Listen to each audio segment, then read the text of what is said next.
What's going on, guys? Jonathan here with the Venue RX podcast, and I'm excited today to be talking about Pinterest. Now, Pinterest, for any of you who are in the wedding and event space, you may know how powerful it is, but you may not be totally clear on how to use it for your business. And so today, I am really excited to be joined by Gabby Pinkerton. Gabby, thank you so much for being here.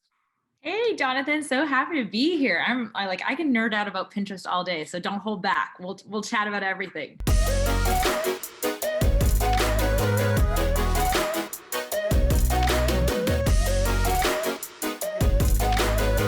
Let's get super nerdy because I think for the wedding pros out there, we're in such a visual industry, and certainly Instagram is great. And I think that's kind of the common knowledge, like Instagram's where you need to be. But, certainly there are a lot of couples that are planning their wedding from a style perspective on Pinterest, and 40 million of them, actually. Wow. Okay. So Yeah. Let's get into that. 40 million people. What does it look like then? Is it just like this massive missed opportunity, or do you see a lot of wedding pros really using Pinterest correctly? They're getting better. I will say I was missing the mark until about 2018. Didn't know what I was doing. I was on Pinterest, things were happening, but no idea how you're supposed to use it. Because like you said, I think we're all well versed on the Instagram platform, but how the heck do we use Pinterest? And we'll talk about all that. But yeah, I do think people are on it, wedding pros are on it, but very few know how to use it strategically and understand that it is actually completely different than Instagram. Even though it's also a visual platform, what you put on it and how you keyword things on Pinterest is completely different than Instagram. Totally. It's weird. I think we have this awareness of Facebook and Instagram because they release these big updates, and it's like, Instagram is adding reels, and, then there's TikTok, and then there's all these different things, but Pinterest doesn't really, in my mind, at least, come to the limelight as far as, a new video chat feature or something that people are really raving about. But it is obviously such a powerful place to be, such a powerful platform. So let's just get right into it. Actually, though, before we do that, I'd love to know a little bit about you and how you got your start. So your Pinterest bio, your Instagram bio says Canadian living in Nashville. How'd that happen? Yeah, I'm born and raised in Montreal, Quebec, and I'm dual citizen. My dad's American, my mom's Canadian, so I had both passports. And after actually college, I didn't even go to my graduation. I was like, screw that, that's boring. I'm going to go to the beach. So I drove across to California and lived there for 10 years, met my husband, and now just a year, what are we, the 19th, a year to the day. This is a year since we've relocated, bought a house in Nashville. So we loved California. We were living on a boat out there. It was living the best life. But at some point, we knew we had to buy something on land, and basically closed our eyes, picked a city. But for real, Nashville was something that kept coming up in conversations from some of our friends, and we're here. What part of California? We were in Southern California, in Long Beach area. So more specifically, San Pedro, if anybody is from that quaint little town. It's an up and coming area. We loved it as boat people. The boating community in San Pedro is just epic. So we had amazing times in San Pedro. But yeah, it was great. Are you in Southern California? Yeah, so we're in Southern California, like south. We're in San Diego, North San Diego County. Nice. So near Carlsbad, Encinitas, probably 2 hours maybe away from San Pedro. Okay, yeah. Oh, how That's fun. so cool. That's really fun. So Nashville, is this just something that kept coming up in conversation, or was this driven by weddings and events? How did that? Yeah, great question. Well, it was pushed by the pandemic, to be honest. I mean, we were, living on the boat, and we were realizing buying in Southern California wasn't going to be something we wanted to do or probably could do for our dream place, right? So being from the East Coast, being from Canada, my family's still out east and my husband's family's out west. So we're like, hey, how about like something in the middle where both parties have to travel? We had visited Nashville a few times in the past, absolutely loved it. And we decided to fly out actually right around shutdown in 2020, and visited a few neighborhoods, found this little pocket south of Nashville that we loved. And we were like, screw it, let's just do it. And we always like to think, we play this game called worst case scenario. and we say, okay, worst case scenario, throw it. What is the worst that could happen? We're like, okay, worst case scenario, we hate it. We sell our house, we move back to a boat, And here we are a year later. And I will say, like, on the event side of things, it's been so fun to start back up in the new city. I just love the challenge of kind of beginning again, if that makes sense. Not to say that we were fully done with Southern California. I mean, there's always new venues, new vendors to meet. It's always a challenge, but we had been going back to the same places a lot. And so coming to Nashville, I was like, oh, bring it. I'm going to do site tours and I'm going to meet new vendors, try new places. So it's been actually really fun on the event side of things. That's so incredible. Yeah, I share your passion for starting, things new. It's kind of like you get to explore new areas and geographically as well as, on the relational side of things. Totally. That's really neat. So at what point then because you run a wedding planning company, correct? Yep. So we have a wedding planning company called Cause We Can Events. We have headquarters. I feel so fancy when I say headquarters, but we have a team in LA, myself and a team here in Nashville, and we have a team in Maine. So we're kind of on 3 spots across the US, but we do destination, or did destination, and not so much right now. But yeah, that's kind of our main company. And honestly, I was doing Pinterest for our own wedding planning company until I realized, oh my gosh, so few people know how to use it. How can I try to help other wedding pros specifically? So not so much everybody, but specifically wedding pros, because like we were saying, there's 40 million couples who are coming to Pinterest to plan their wedding. So Wow. how is it that we are not all on Pinterest? Yeah. And it seems like, all common sense when you have the statistics like that in front of you, but then so often we're spending our time on the Knot or Wedding Wire or, other platforms, maybe even something like Clubhouse where you and I met, where there may be a lot of pros and where you can, I can obviously connect for this podcast, but you're not necessarily going to meet your target audience for your services. So that makes a ton of sense. Okay. So that's kind of your progression from going from a wedding planner to, you're still wedding planning, but you're also now an educator in this space? Yeah, honestly, it was the pandemic that kind of threw me really full into the education space, because I had been participating in a couple bundles, wedding pro bundles that had been going around, and a few people asked me to create a course, and I created a Pinterest course really just off of my knowledge. I'm sure people teach things differently across the board when it comes to Pinterest, but this was like what had worked for me as a wedding pro. And yes, I'm still taking on some weddings now that we're getting back into the swing of things. And to be honest, it's to help make up for the year of past income, lost income. And but slowly but surely, I'm definitely phasing myself out of the wedding planning business. And I have a degree in marketing, and ironically, I felt like I had never used it until Pinterest came along. I was like, oh, this is my jam. Like, this is where I get to nerd out. But like, think in 2000, what did I graduate? 2010. Is that right? 2007 to 2010, when I was in college, nobody was talking about Pinterest. Nobody was talking about Instagram and Facebook. You weren't marketing on those platforms. So in my schooling knowledge of this type of marketing is low. I'm really more self-taught, but I loved it. So I love teaching and nerding out about it, obviously. So yes, to answer your question, still doing some weddings, but passing that off to my team slowly but surely, and really focusing more on, we have clients that we do Pinterest. We manage their Pinterest accounts, as well as I do e-courses and workshops and that kind of stuff for the Pinterest side. That's super neat. Well, let's get right into it, because I'm Yeah. excited to hear about just the platform in general and how we can use it. And we're going to pull off of my own ignorance on the platform. So any wedding pros out there listening, if you already have a Pinterest board or whatever, I'm going to go back and just ask some really basic questions.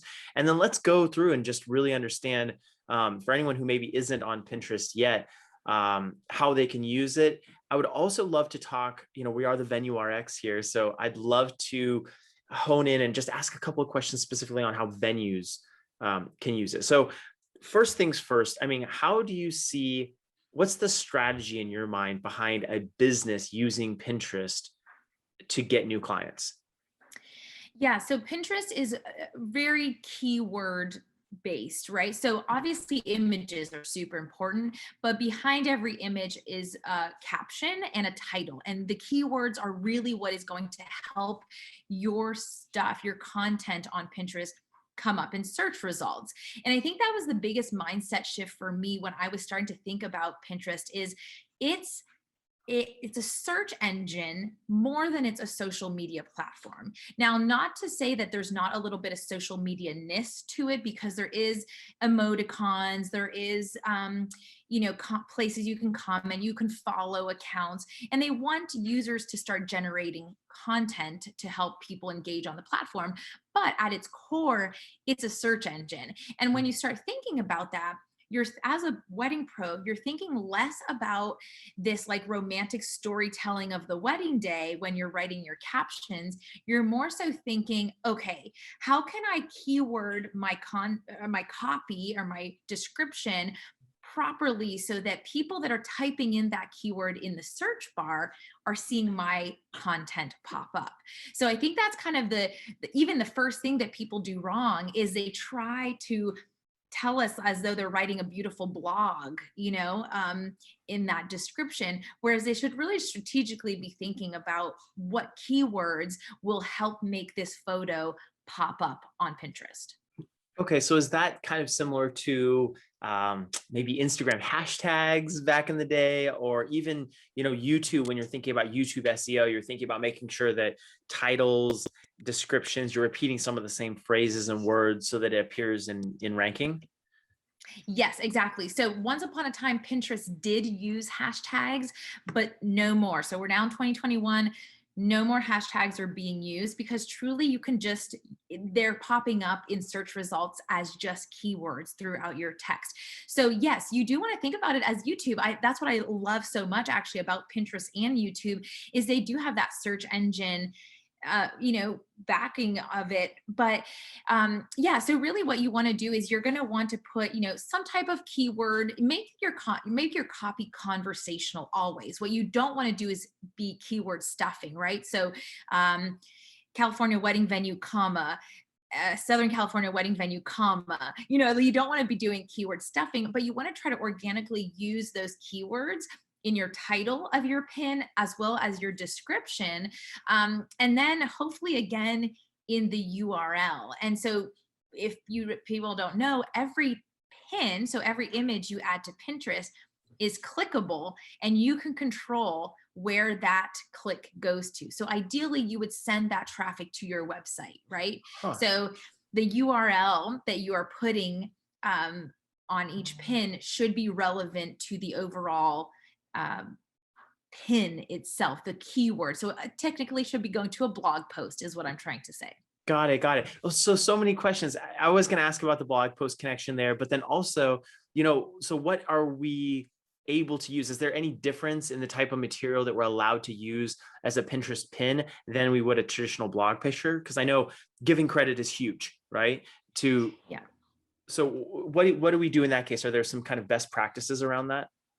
Yeah. So, I mean, ideally, when you're putting content on Pinterest, you want to make sure it's a vertical image. So, a lot of people make the mistake of bringing over the little square from Instagram to Pinterest. And I'm not saying it's not wrong, but you're limiting your exposure because it pops up as a very small image on Pinterest, whereas a vertical on Pinterest is going to take up more real estate. It's going to be easier to see. So the first thing you can do is, add simple images, straight up images on Pinterest, and link those back to your website or your blog post. The other thing you can do is add stuff that you created on Canva. So super easy graphic design elements. You can either put some text overlay on top of photos. You can animate certain parts of an image on Canva, and then you download that and bring that to Pinterest. And then, to your point about crediting, this is something new. It's actually a new feature that Pinterest came out with, like literally the last couple of months, that's called tagging or mentioning. So basically it's very similar to Instagram, where you would be writing your Pinterest caption or description, and you would do the little at symbol, and you would be able to tag vendors that are on Pinterest. So here's the thing is they have to have an account on Pinterest in order to be tagged. And so more the reason, I think more now than ever, especially in the wedding industry, if you do not have a Pinterest account, this is a great reason to get one, even if you are just the one being tagged, right? Even if you're not participating on Pinterest as much as a user, maybe if just by getting tagged by other people will help your own account grow. So that's like the newest and biggest feature. And I think for the wedding industry, that's huge for us. Do the links work both ways? Because I'm thinking if I'm a photographer, let's say, I know that, some of my images might be being used by the venue, let's say, and you do want to make sure you're receiving that credit on Pinterest. Is there a way to figure that out if they are being used? The only way right now that because I've done this for my content too, to see if anybody else has maybe taken my image and not tagged. I mean, granted, they're not all going to be tagged because this is such a new feature that anything in the past will not be tagged. Anything moving forward should be tagged.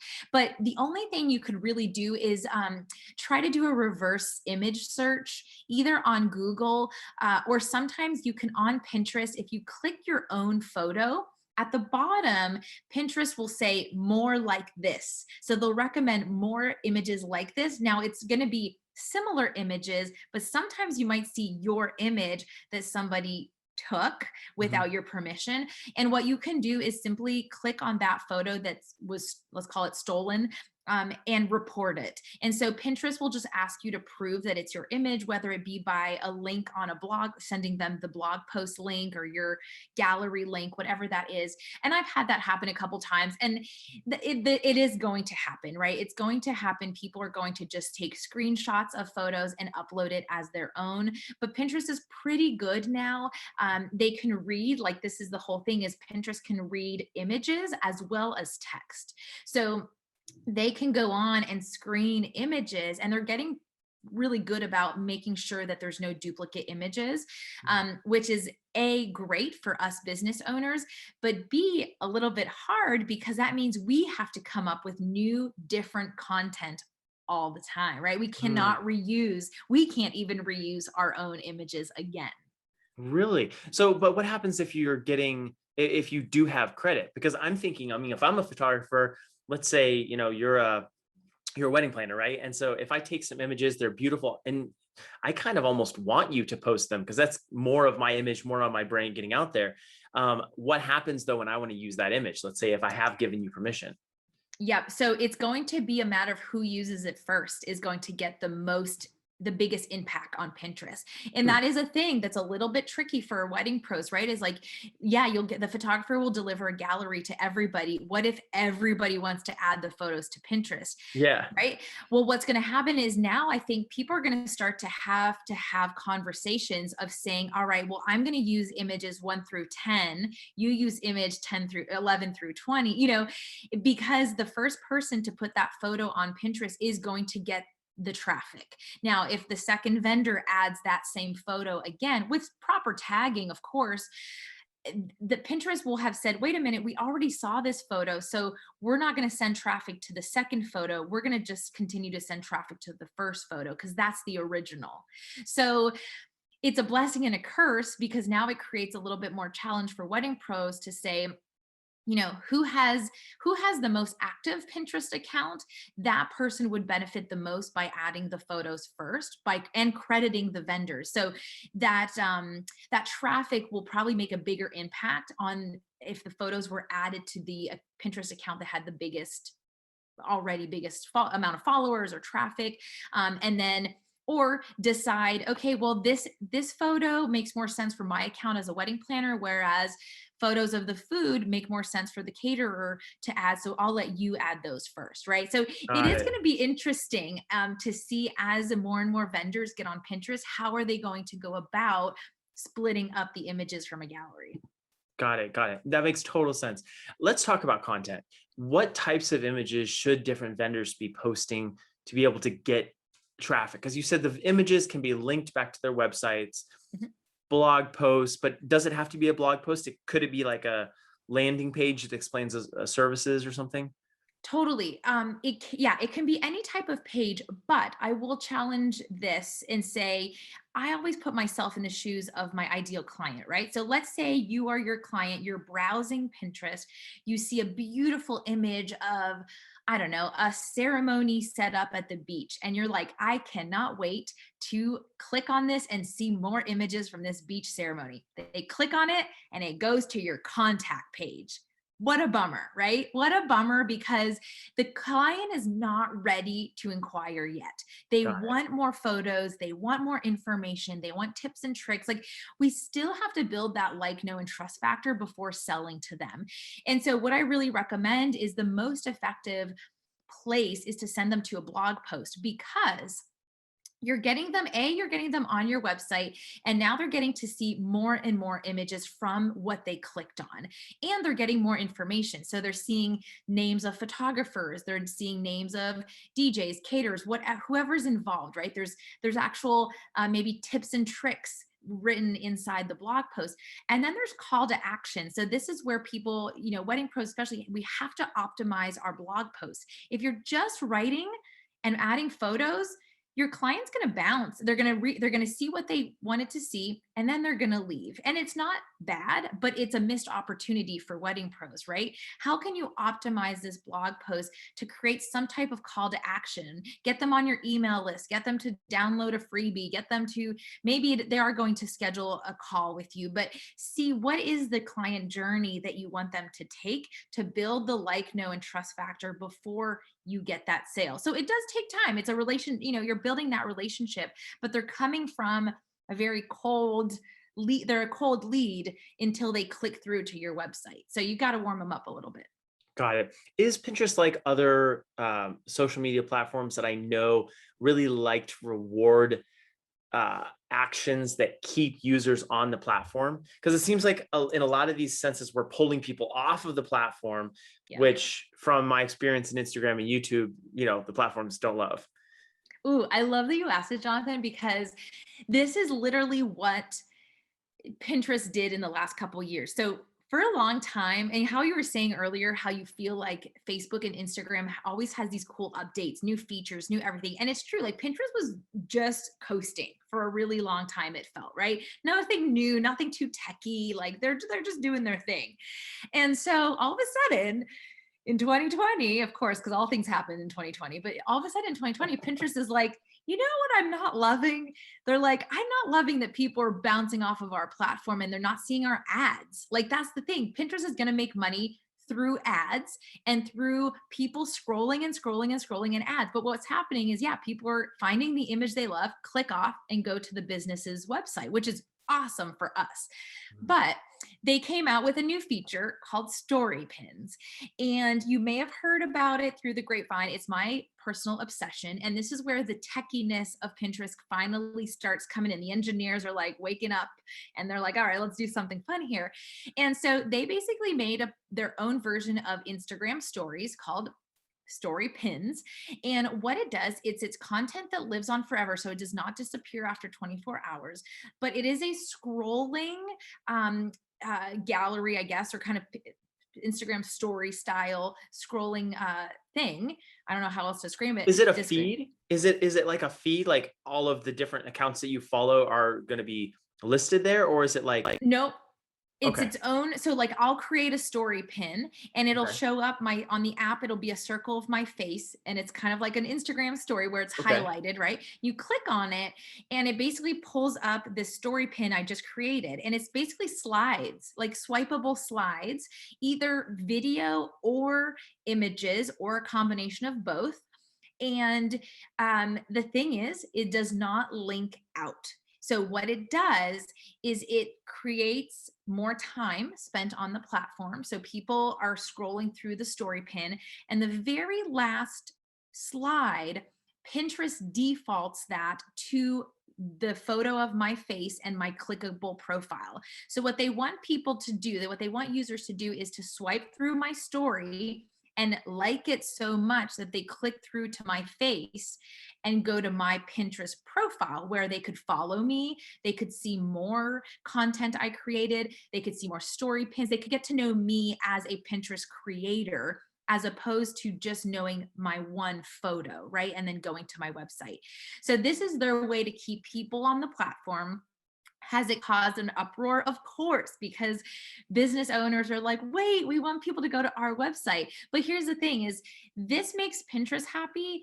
And therefore, when the user then clicks through to your profile, they still have access to all the other content you put on there. And 99% of them are regular images that click through to the website. So you don't lose that by any means. You are just, not only are you getting more traffic, you're getting more followers, therefore people are seeing your pins as soon as you post them. So there's benefits, like a ton of benefits to using story pins. But to answer your question, yeah, it's the way that Pinterest decided we've got to keep people on the platform and have them create content as opposed to just click and bounce off. Cool. I love that you said the click and bounce off part and just picture focused, just one image focused, instead of actually looking at it in terms of having a profile and a presence. I know from my own personal experience, I would search something. Let's say I have a Pinterest board all about like men's style, right? Cool. And so I'll type in like men's style ideas or men's style 2021 or something like that. Then I would just look at the picture, pin it or not, and move on. Yep. And it sounds like what they're really trying to do is guide the user experience more towards looking, okay, who pinned it? Yes. And all of the other curated content that they have. Interesting. Exactly. Interesting. Yeah, exactly. And I'm part of this kind of beta group with Pinterest. They created this little group. I mean, little, there's a hundred, some of us, but called Pinterest Creators. And every Friday we get on a Zoom call and we talk about what it is that we can create on the platform to engage the audience. So they'll give us themes, and it doesn't always work for the wedding industry, because sometimes it's like gardening tips or interior design. But anytime there is something that's relevant to the wedding industry, I test it out on my profile to see like what is it that Pinterest wants from us obviously as a content creator.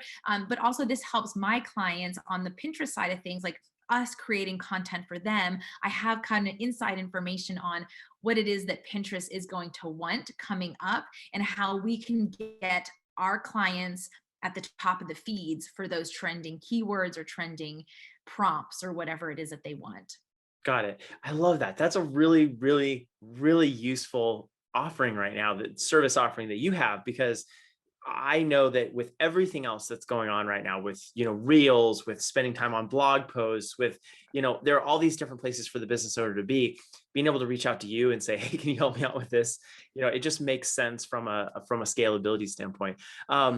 Gabby, could you take us through kind of a life cycle of what you'd recommend a business owner would do, kind of even maybe from a high level strategy, but with some action steps in there, for how the business owner should be using, and let's even say a venue, how they should be using Pinterest. And let's say someone who's never heard of Pinterest, I would imagine, but someone who's either never heard of it, are we getting a certain type of, is there a business profile versus a regular profile? Like really take us to that life cycle. I'd love to kind of hear a sample journey. And I think that'll be inspiring to a lot of listeners. Yeah. And actually I love that we're going to do this as a venue, because venues specifically have an advantage on Pinterest. And the reason is that when you think of our couples, if they're just starting their wedding planning journey, all 40 million of them, when they're starting their wedding planning journey, they come to Pinterest, they don't yet know a lot of things, right? They're not sure, they don't know the names of the vendors they're going to book, but what they might have in mind is a location or the name of their venue. Now, either that's a geographic location, like the name of a city, it could be as wide as a country, it could be just a landscape style location like beach or mountains or something like that, right? Garden wedding venue. Garden, totally.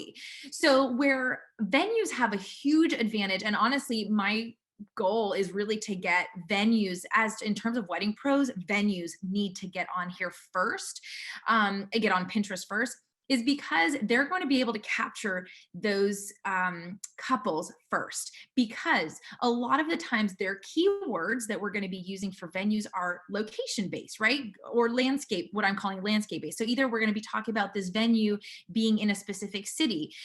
This venue is not going to be a destination venue. It is a brick and mortar venue located here. So we're keywording based on that location. And we know that, yeah, of course, we're going to be a niche market with a wedding venue because we're keywording for a specific location. We're not going to be appealing to people getting married, in Croatia when the venue is located in Jackson Hole. I don't know. So but I love this about venues because when they are getting their audience, they're starting with kind of a broad funnel. And then all of a sudden, the people that are finally in that narrow part are ready to convert because they're like, yes, this is A, I wanted to get married in this location. B, yes, I wanted a vineyard. And C, this is great. This is a great option.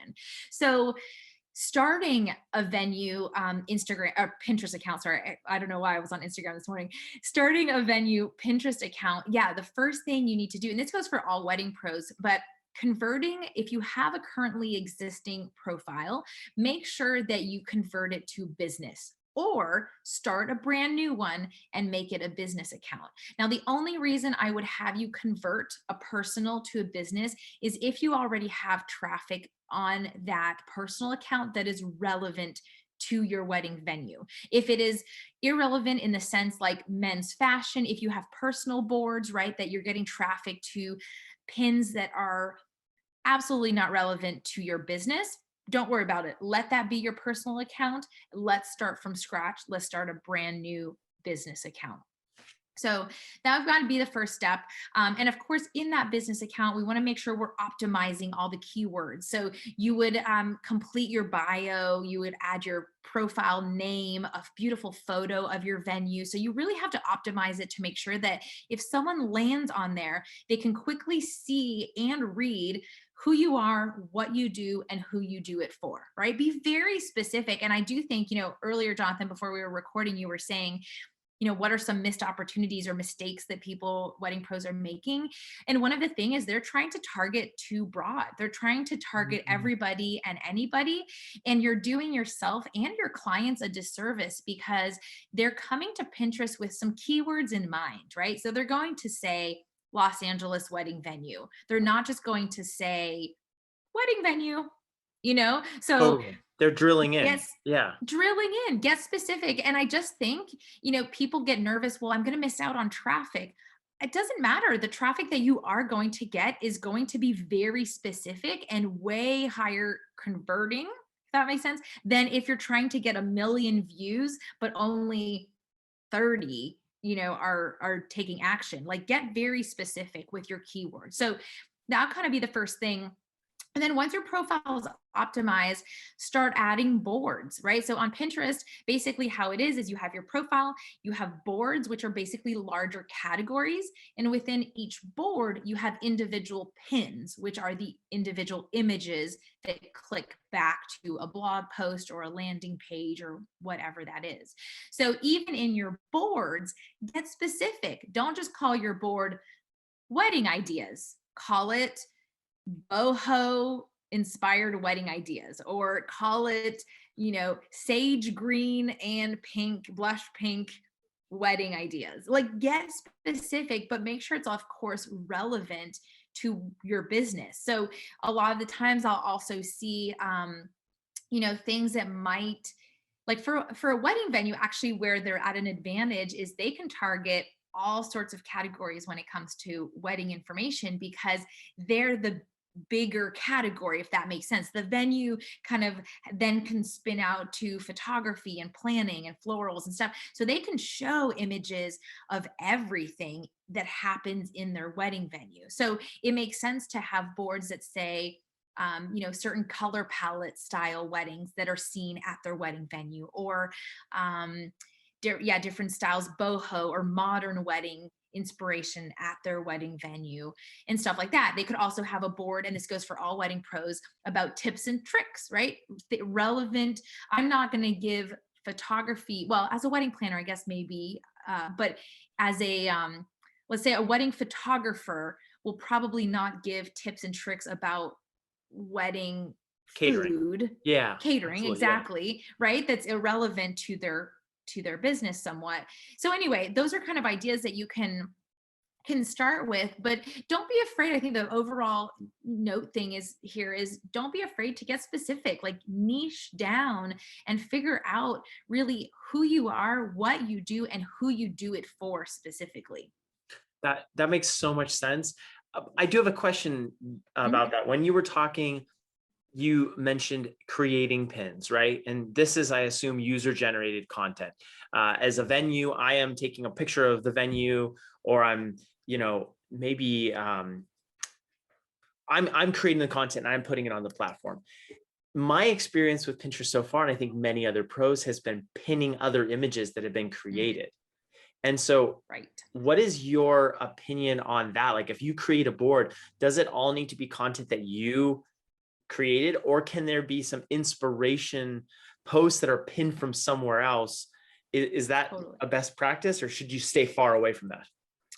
No, that's actually a really great question. So once upon a time, it used to be you wanted to pin other people's stuff more Yeah. than your own, but that has flipped. You definitely want to say, I mean, I do about an 80-20 rule for our new clients, 80% your content, 20% other people's content, with the exception if you are a brand new account and you do not have any traffic, pin other people's stuff because you need to start getting that traffic to your page and then you can add your own content on there. Now, I will caution in the wedding industry, what can be a little bit challenging is you don't want to pin your competitors' work. You want to pin complementary work. So, for example, Hmm. as a wedding planner, I do, when I'm creating mood boards for clients. Now, we could talk about that separately, but mood boards are not for me. They're not optimized for my profile. They're simply a board I use for my clients to view. So I'm not worried about the 80-20 rule. I'm not worried about keywording because I'm just putting things together to create a mood board for my clients, but then I'm going to delete that mood board once the wedding is done. So I'm not worried Hmm. about optimizing that. Now, when what was I going to say? Of course, I lost my train of thought. When you are creating a board like that, you want to make sure, yeah, you want to make sure you are adding oh, this is it, the complementary content, not competitive content. So as a wedding planner, I'm not going to go and repin something from another wedding planner because I don't want that wedding planner to get the click, right? I don't want their image to get clicked on to go to their website.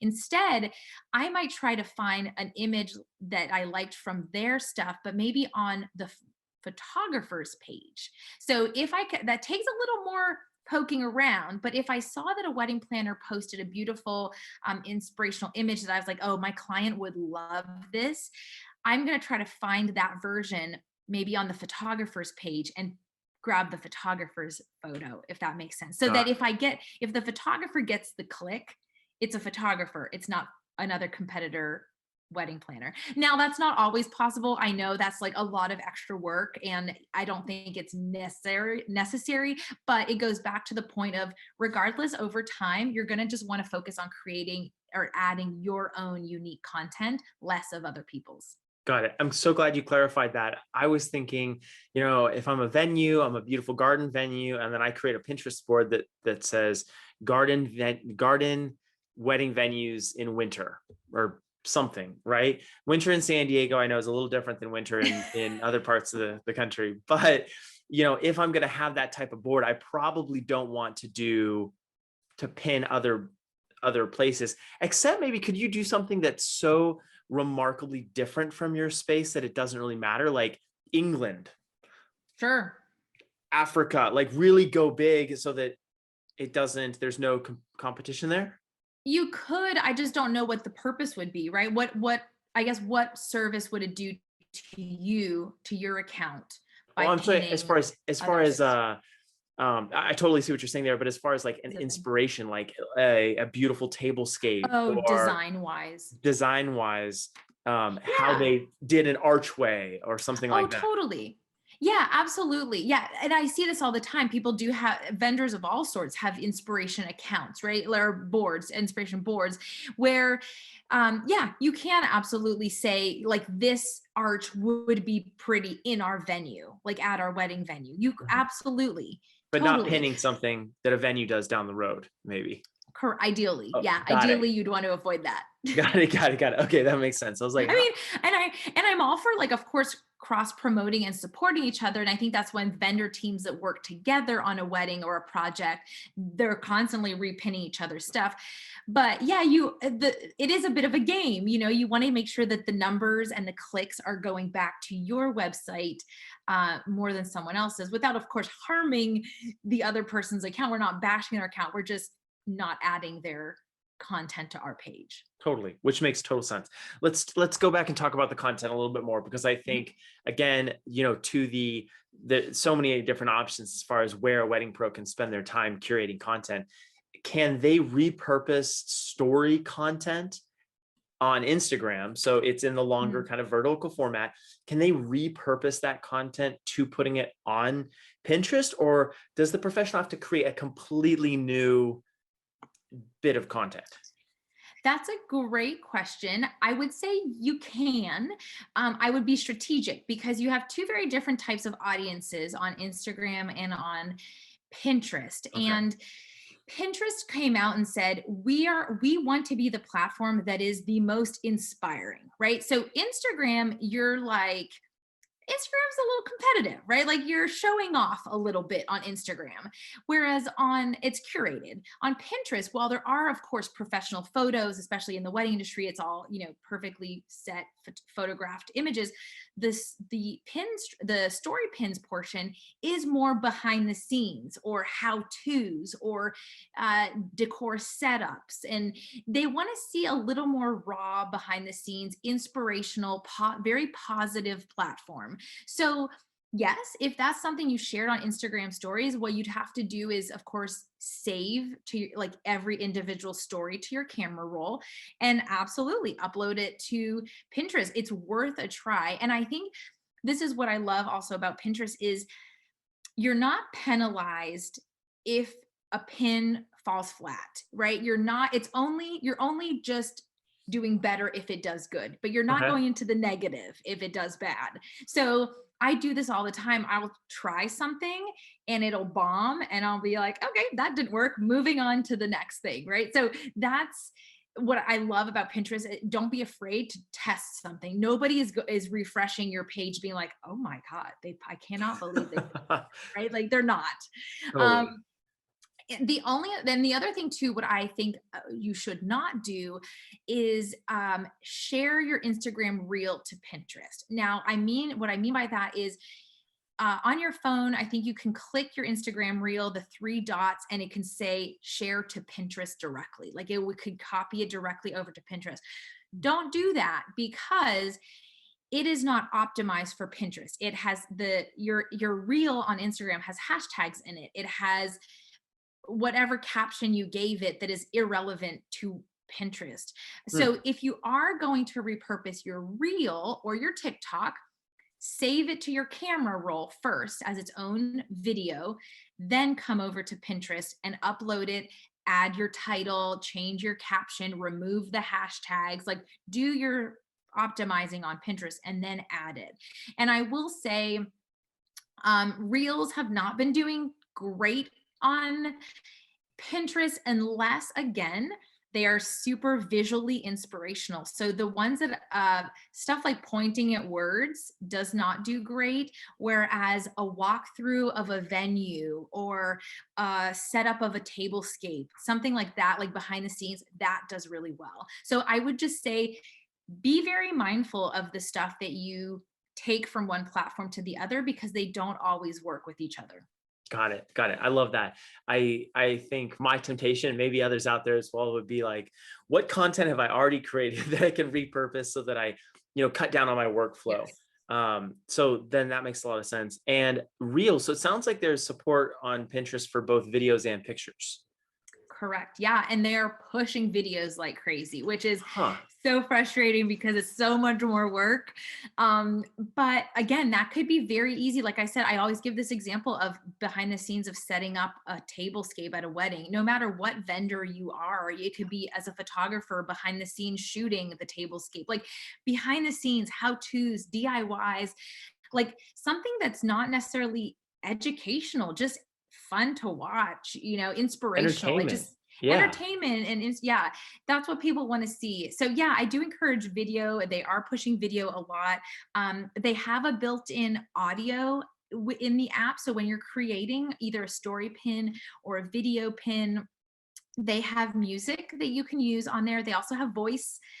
You could talk over your videos. So play with it. Like I really, really encourage people not to be scared and just to try it, because it's fun to see, oh, that surprisingly did really well, or oh gosh, that absolutely did not do well at all. Are there limits? Because I know Reels, it's 15 seconds or 30 seconds. TikTok, of course, is kind of, all over the place with that. IGTV is a minute plus, or like Right. after a minute. Is there kind of a minute guideline, or can I upload an entire 15-minute thing? Good question. I think it's a minute max per slide.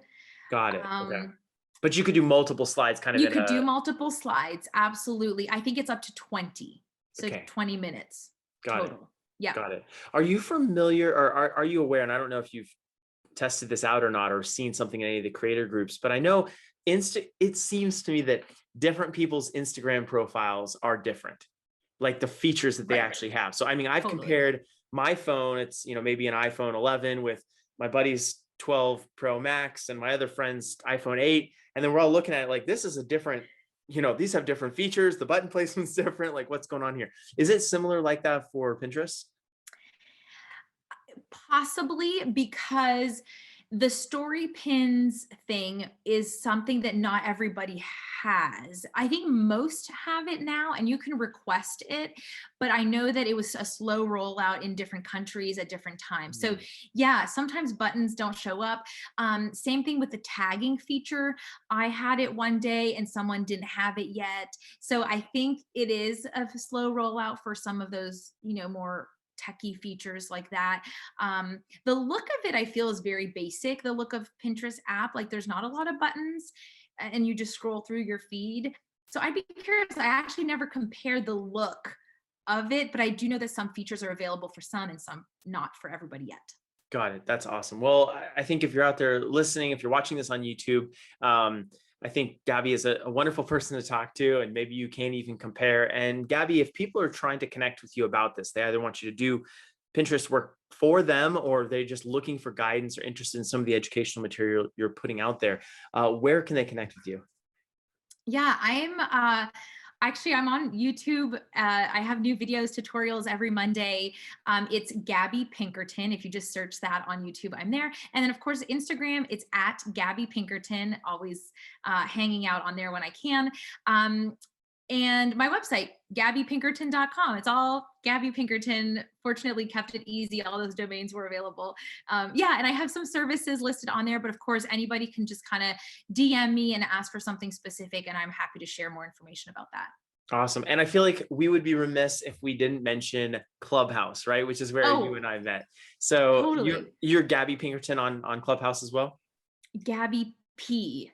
I think I was Ooh, not see, you allowed threw to it for a have. loop. I What know. happened there?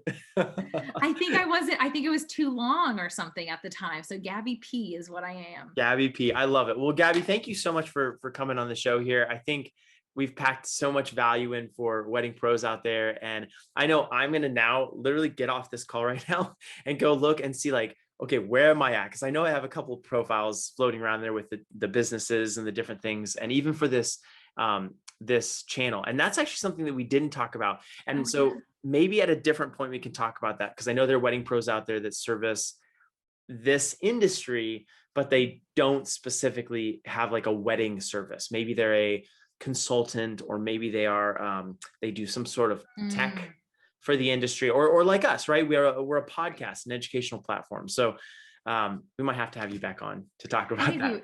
I think we will. Yeah. Or we can host a clubhouse room or something and chat. Let's do it. chat about that. Yeah, that's a great, Perfect. because actually that will require maybe a little research on my end, because that is a very good question that I want to think about my answer before answering it. Perfect. Well, Gabby, you're awesome. Thank you so much for being here today. And Thanks, well, yeah, we'll Jonathan. talk soon. Oh, sounds great. Have a great week. All right. Bye. You too.